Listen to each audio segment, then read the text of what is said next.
పురాతనపు పురాణ వర్ణన, పైకి కనబడుతున్న కథనం, నిత్య జీవన సత్యమని భాగవత లీలల అంతరార్థం.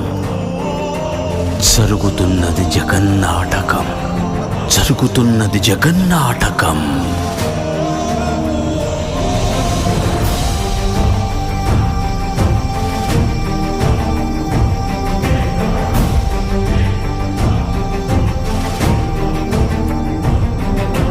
చెలియలి కట్టను తెంచుకొని విలయము విజృంభించునని, ధర్మమూలమే మరచిన జగతిని యుగాంతమెదురై ముంచునని, సత్యవ్రతునకు సాక్షాత్కరించి సృష్టి రక్షణకు చేయూతనిచ్చి, నావగ త్రోవను చూపిన మత్స్యం కాలగతిని సవరించిన సాక్ష్యం.